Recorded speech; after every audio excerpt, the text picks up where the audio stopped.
Welcome back to the channel and welcome back to another quick pick prediction video. In this video, I'll be predicting the heavyweight bout between Curtis Blaydes versus Josh Hokit. And how do I feel about this one right here is I'll go average confidence. Curtis Blaydes to beat Josh Hokit. I feel like Josh Hokit or Hokit is a solid prospect. But in reality, I feel like he's just a middleweight that's just carrying extra weight on him to fight a heavyweight.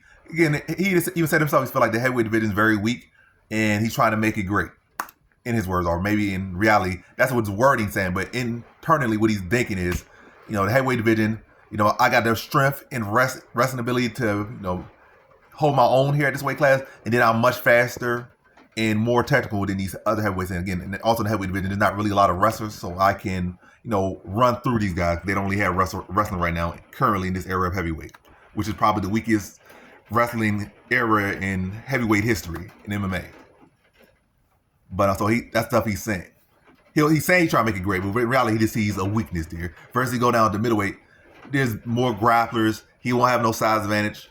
He'll give up his speed advantage, and it'll be a much tougher outlet. Like, he still could do well at middleweight, but he sees a quicker path. Like, if he was at middleweight right now, he would not be fighting a guy as high ranked as Curtis Blaydes this soon into his career. Like, I can see him doing well, maybe fighting well, I'm not saying, I don't know what I'm going with that. But either way, I can see him doing well at middleweight, but obviously it's a fast track at heavyweight. But this is a big step up. Curtis Blaydes, the first decent guy he fought. So he's gone for fighting scrub, like literally scrub. Like, let's look. He just literally fought scrubs. It's no ifs, ands, or buts. Literally scrubs. Contender Series, UFC, everybody fought has been scrubs.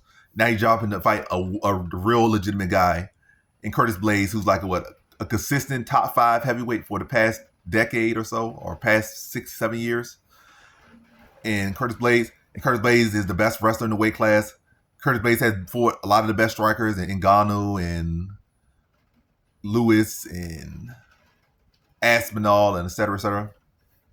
And Curtis Blaydes will be bigger. I think Curtis Blaydes will be a better wrestler. I think Curtis Blaydes will be a better striker. And he'll have the experience to boot. I think there's another one of these levels fight. And I think Hokit is making a jump up way too soon. Like, there was no in between.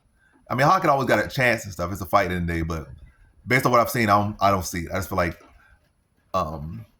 Curtis Blaydes will be able to wrestle him. I think he'll be able to surprise him on the feet.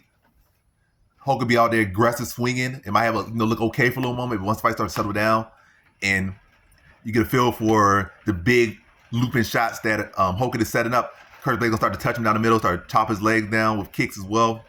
Then start to sort of takedowns, and this really start to wear on Hokit over the course of the fight. Especially once he starts to get the takedowns and really settle on the top position and be heavy on the smaller man who's really a middleweight built fighter versus an actual heavyweight and strong heavyweight in Curtis Blaydes. And yeah, I just start feel Curtis Blaydes weighing on him, break him down. And I'm going to say a second round TKO for Curtis Blaydes here. So in this one, I got Curtis Blaydes via second round TKO.